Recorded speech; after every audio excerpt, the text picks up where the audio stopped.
Una persona con TID no es tan especial como todos creen. Una persona con TID sufre experiencias disociativas, quizás que podríamos denominar como constantes, como si nuestro cerebro escogiera diferentes caminos para procesar cierto tipo de información. Pero ¿no es que acaso todos los seres humanos hacemos eso? Sí, es normal experimentar ambivalencia. Es normal experimentar disociación como mecanismo de defensa ante el cansancio, estrés o trauma. Si hablamos de disociación, probablemente todos han funcionado en piloto automático en mayor o menor medida, porque disociar no es patológico, no es algo que pudiéramos decir que es exactamente malo. Al contrario, si lo haces es porque tu cuerpo necesita hacerlo, porque necesitas estar bien, porque necesitas seguir respirando, porque no puedes vivir permanentemente atormentado tras una experiencia donde no tuviste las herramientas emocionales para enfrentarla, aun cuando es solo cansancio. Necesitas darle un respiro al procesamiento de tus emociones y seguir haciendo lo que sea que estabas haciendo. ¿Por qué piensan que somos tan diferentes?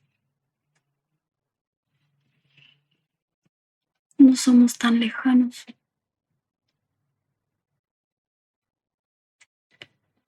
El término disociación en estricto rigor corresponde a la desconexión de emociones y o experiencias. No es crónico, no es una enfermedad y no es algo malo. Al contrario, es sano.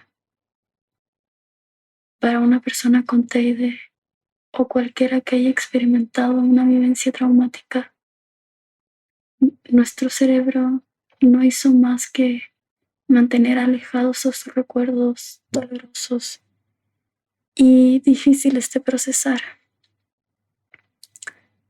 Esas experiencias se mantuvieron lejos, tan lejos y por tanto tiempo que no fuimos capaces de asumirlas como propias. Nuestro cerebro con el paso del tiempo reprimió y suprimió aquellas experiencias que no le pertenecían. Se volvieron abstractas, lejanas, como si le hubiesen sucedido a alguien más.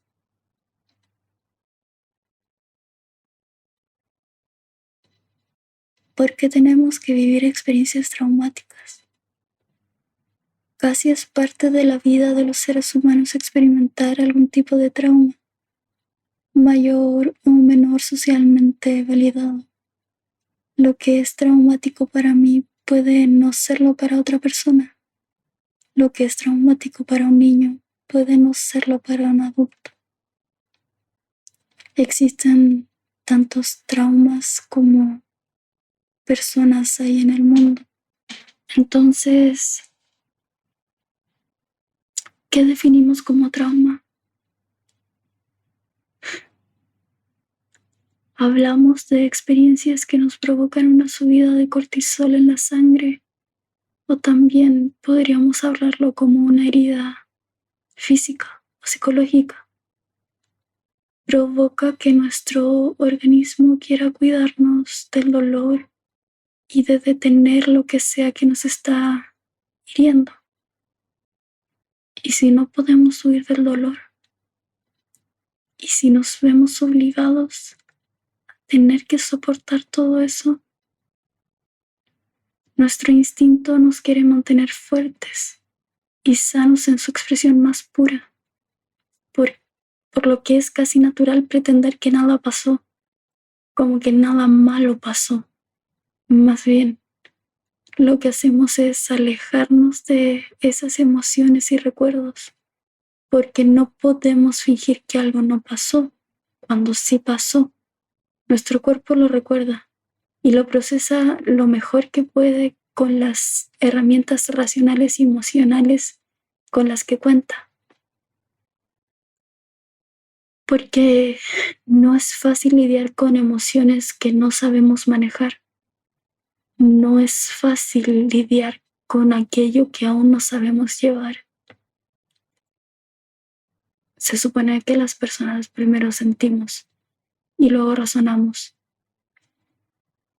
Es como si fuésemos una pequeña olla a presión todo el tiempo y la razón es la válvula que regula el vapor hirviendo en su interior.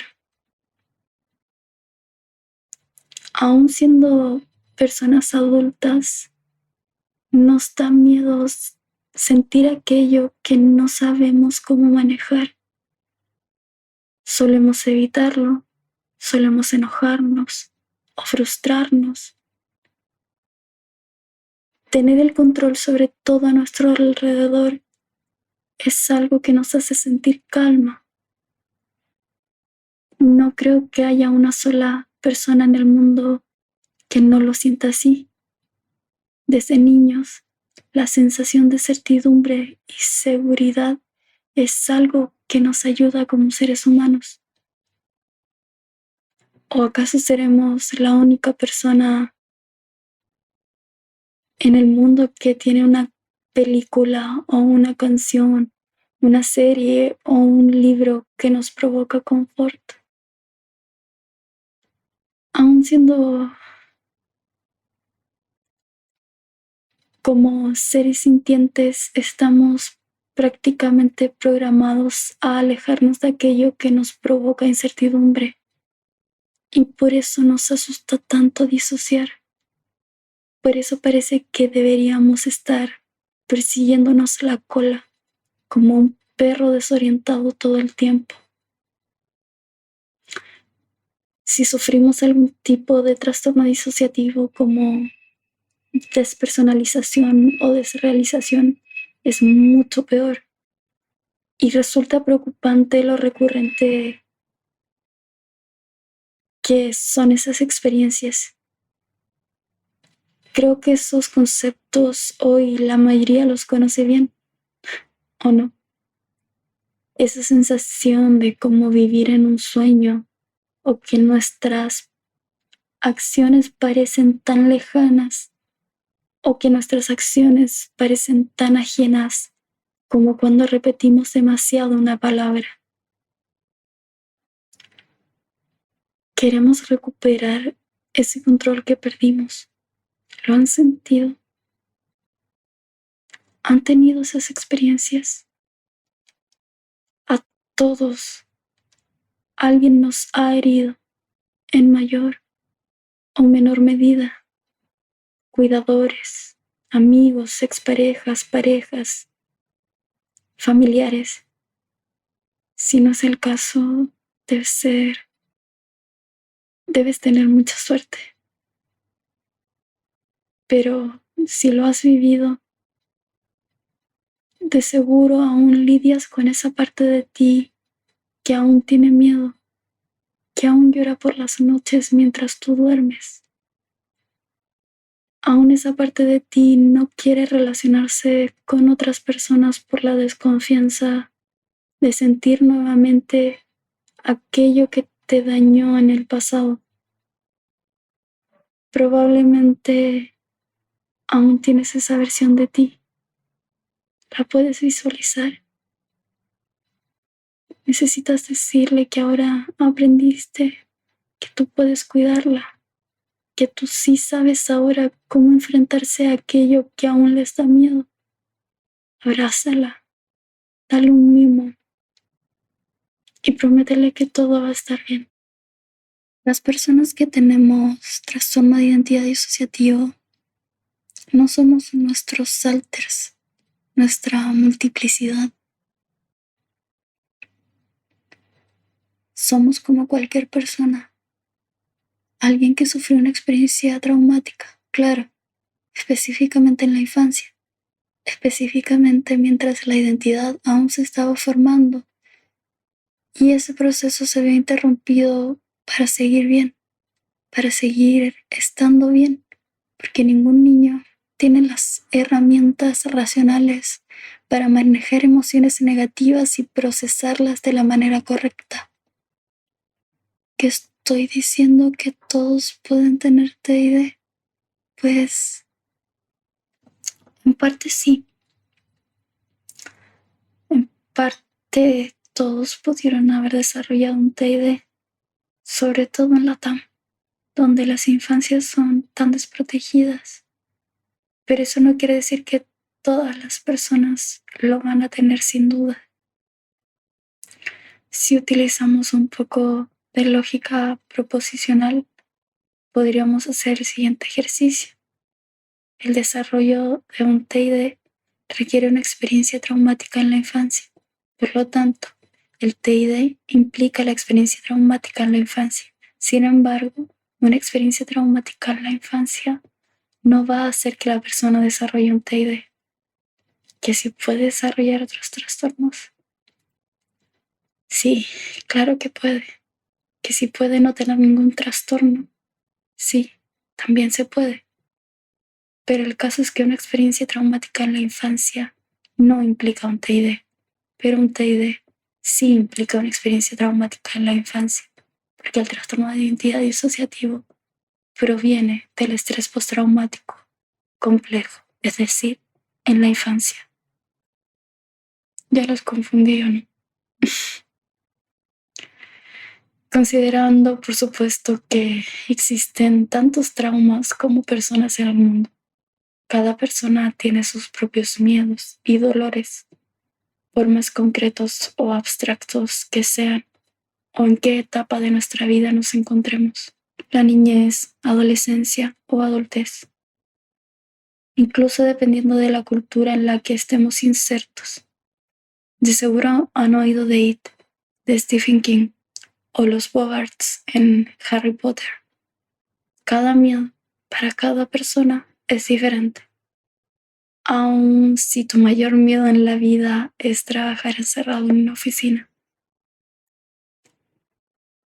Como ya he dicho antes, es casi normal y me refiero a como si habláramos como una norma, que las infancias en la sociedad se ven vulneradas y no es solo de ahora, es histórico. Solo basta con leer un poco de trauma a Judith Herman o a Van der Kolk para darse cuenta de ello. Lo que definitivamente no está bien es lo que hacemos como sociedad con esa información que históricamente hemos pasado por alto. No digo que las infancias vulneradas estén bien, no. Lo que quiero decir es que es peor aún cómo socialmente hemos hecho la vista gorda al problema, porque se volvió un problema burgués político, que se volvió un problema incómodo de hablar, porque simplemente porque cuando tenemos a alguien, a un niño o niña, siendo abusado frente a nuestras propias narices, no sabemos qué hacer, no sabemos cómo reaccionar. ¿Cómo vamos a saber cómo reaccionar si nadie nos ha enseñado? Porque es un tema que se intenta mantener escondido debajo de la alfombra. Me he dado cuenta a través de nuestro contenido en internet que la gente llega pues llamado porque lo primero que ven en nosotros es nuestro video presentándonos y a nosotros como alters. Pero luego cuando vamos respondiendo y haciendo notar que somos una persona corriente que sufrió un trauma se pierde muy rápido el interés. Y me refiero a una persona corriente.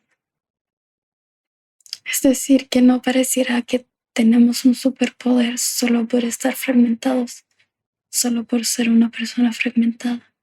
Me refiero a una persona corriente que simplemente tuvo una infancia difícil como la mayoría de las personas. Y repito, no está bien. No está bien que eso sea la norma. Después de un rato, las personas dejan de preguntar y se vuelve una conversación enfocada en aquellas emociones y problemas que todos hemos tenido alguna vez. Se vuelve un lugar seguro para que la gente se exprese y hable sobre aquello que les resulta doloroso, porque quizás se dan cuenta de que hablar de TID no es hablar de alters, no es hablar de multiplicidad, no es hablar de fragmentos, es hablar de trauma, es hablar de aquellas experiencias que aún nos duelen. Porque cuando me preguntan qué es lo más difícil de tener alters, suelo responder que es la única forma en la que sé vivir y que lo más difícil es vivir con depresión, ansiedad, insomnio y todas esas otras secuelas que dejan una experiencia traumática, y que el TID no es más que la solución de mi organismo para no exponernos más a esas experiencias difíciles, porque una parte del plato roto debía seguir funcionando lo más sano que se podía, porque seguíamos vivos, porque seguíamos aquí, porque un entorno abusivo se mantiene debajo de la alfombra, que un entorno abusivo se mantiene escondido, por lo que no se podía hablar de ello. Si no se puede hablar, ¿cómo puedes denunciarlo? Somos como cualquier persona que lo pasó mal y su cerebro bloqueó recuerdos. Pero yo como alter solo vivo mis propias experiencias. Bienvenidos al segundo capítulo de nuestro podcast. Soy Noah. Esta vez compartiremos nuestras reflexiones en torno a la percepción individual y colectiva que hemos ido recolectando de nuestra experiencia con respecto al trastorno de identidad disociativo.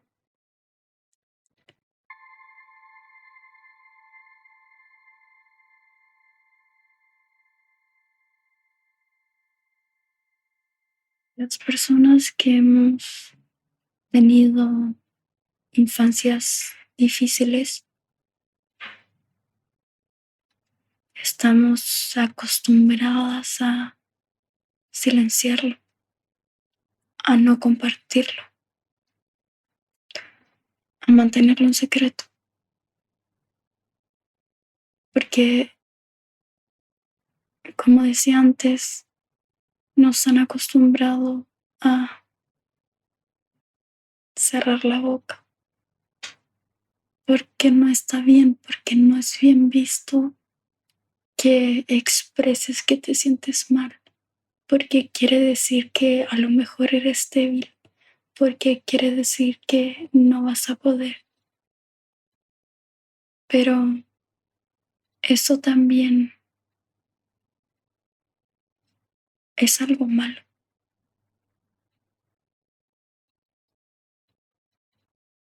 Porque creemos que las personas que lo pasan mal se tienen que quedar calladas. Y si lo hablan, si lo dicen en voz alta, es porque son débiles.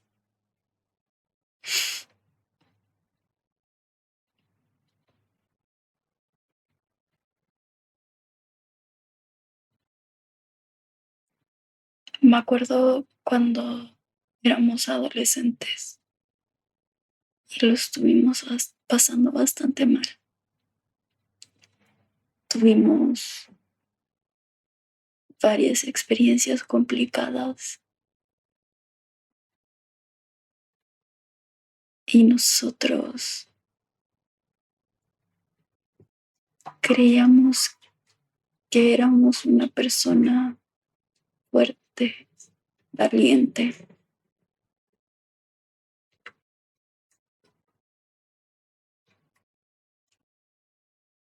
por no pedir ayuda, porque cuando se cerraban las puertas de nuestra casa,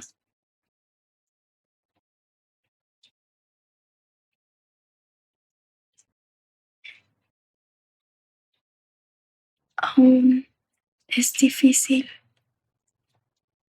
verbalizar lo que pasamos, aún es difícil hablar porque sabemos que es algo bastante rudo.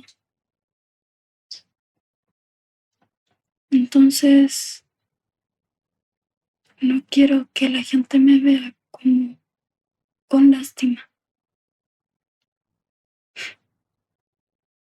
pero es que estamos haciendo todo mal,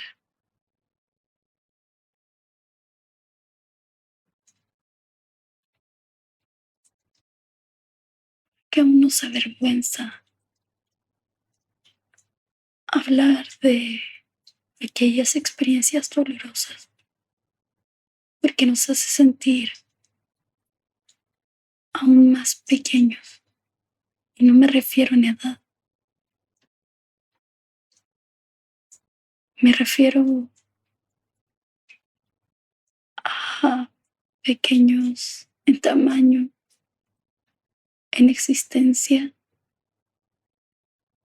en relevancia. Como si, como si todas las cosas que me sucedieran no tuvieran ninguna importancia.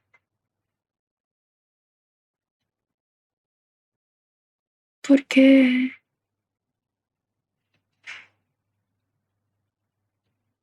si yo le daba importancia, significaba que me afectaba.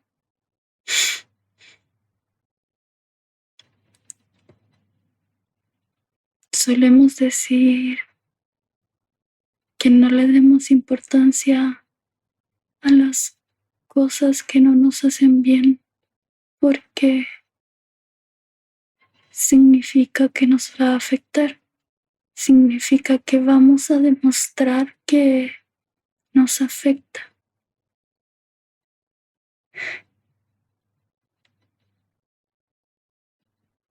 ¿Qué tiene de malo?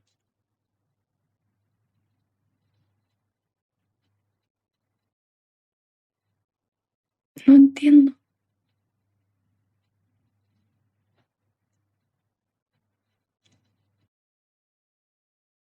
¿Qué tiene de malo expresar que no estamos bien?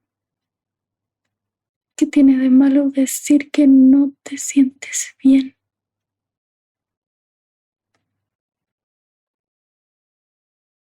¿Por qué?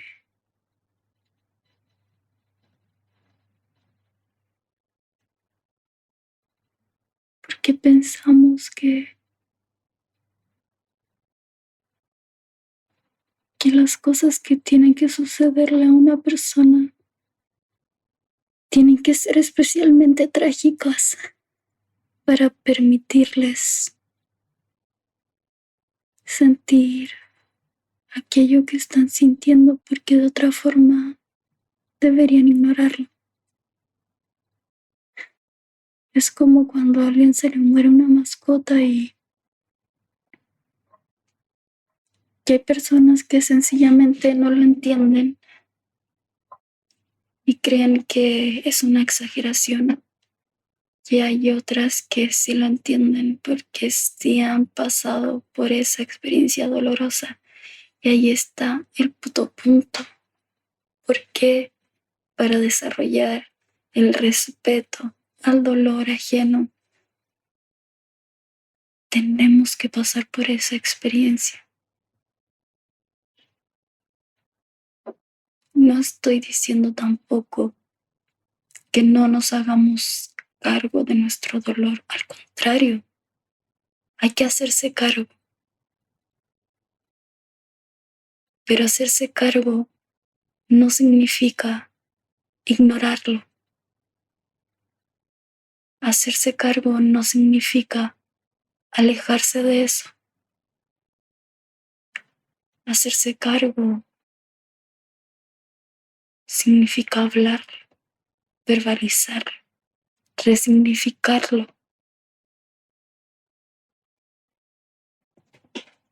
Hacerse cargo significa tener los cojones para decir que algo nos duele y poner límites, por más tonto o absurdo que le parezca a alguien. Porque el dolor es único para cada persona. No hay una regla. Es azaroso. Y las experiencias que vivimos como personas también no están bajo el control propio, ni el de nadie, ni el de ninguna fuerza superior, karmática o lo que sea.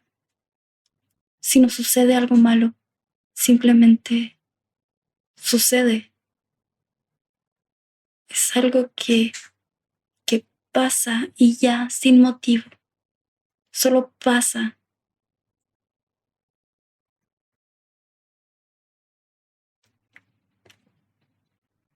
Y de alguna manera reconocer que las cosas malas suceden sin motivo alguno en nuestro entorno significa también que perdemos el control de una variable que usualmente pensamos que podemos controlar, como si pudiéramos controlar todo lo que nos rodea, todo lo que nos sucede, pero no podemos.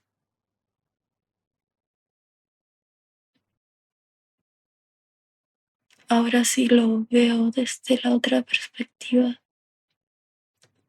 solo que todos pongamos de nuestra parte y simplemente respetar el dolor de otra persona, aunque no lo entienda, aunque no empatice, porque la gente suele alegar sobre la empatía, pero la empatía se da cuando apenas vives la experiencia que está teniendo la otra persona. Escuchar y cerrar la boca cuando alguien tiene algo para decir. Si todos hiciéramos eso, quizá sería un poquito más fácil para todos, sin importar nada, absolutamente nada.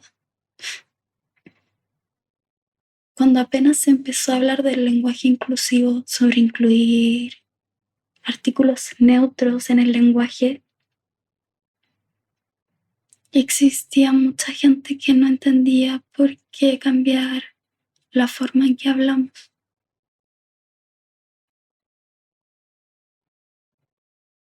Es que ese es el maldito punto. No tienes que entenderlo. Solamente respetarlo. Porque si hay solo una persona que se queja que algo le duele, ¿por qué lo ignoramos? Tener el maldito valor para hablar y decir que algo nos duele resulta difícil. Desde el minuto en que abrimos la boca, significa que nos tenemos que hacer cargo de un dolor que otro nos está provocando. Y muchas veces lo que se hace sobre esa persona que alzó la voz y se está quejando es reírnos o minimizarla. ¿Dónde mierda está el respeto? cuando dejamos de escuchar a otra persona, solo porque no entendemos o no empatizamos con lo que está sufriendo. O muy al contrario, porque también pasamos por esa situación y supimos hacerlo solitos. ¿Por qué? ¿Por qué tuviste que hacerlo solo? Solo repetir una y otra vez que los seres humanos somos animales sociales, pero para ser una especie de animal social somos muy hostiles. Es como si estuviera en nuestro instinto vivir en sociedad, pero a su vez nos atropellamos constantemente los unos a los otros. Por tener trastorno de identidad disociativo no creo ser absolutamente nada especial. Aún antes de mi diagnóstico, no creía ser una persona especial. Muy por el contrario. Sigo sin creer que soy una persona especial. Mi sistema se llama No Name. Es un sistema sin nombre. Porque sigo aquí, sigo existiendo, sigo respirando. Pero mi existencia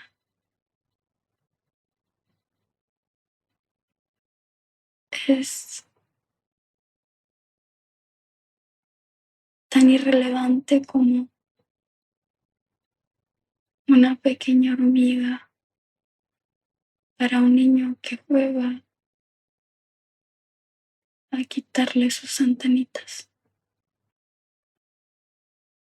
Entonces, porque hay algunas personas que creen que tener TID los hace especiales, haber vivido una experiencia traumática los hace especiales. Sé que cada uno se siente orgulloso del camino que ha recorrido, porque no ha sido un camino fácil. Es que el punto es que no sé para quién ha sido fácil. Y no por eso somos mejores que los demás. Lo que debería ser es que para nadie debiese ser tan difícil, aunque no hay absolutamente nada que pueda hacer para mejorar la vida de otra persona. Ni siquiera puedo mejorar mi propia vida. Ni siquiera aún después de haber desarrollado este trastorno pudimos mejorar nuestra propia vida, porque no era algo que dependía de nosotros, era algo que dependía de alguien más. Y no me refiero a mantenernos a salvo, me refiero a que dependía de alguien más, no hacer daño. Creo que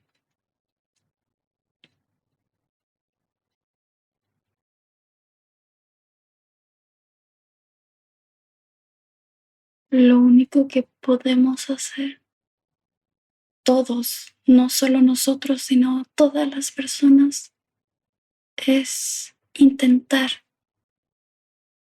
Ni siquiera es algo que podamos hacer de la forma más efectiva, sino que es simplemente intentar no hacerle daño a otra persona. Como dice Andy, intentar no patearle la jaula a nadie. Las personas que tenemos TID no somos especiales. Las personas que tenemos TID, como cualquier ser humano, sufrimos una experiencia que nos provocó una herida tan profunda que se convirtió en un trauma. Todas las personas hemos pasado por algo así. todas.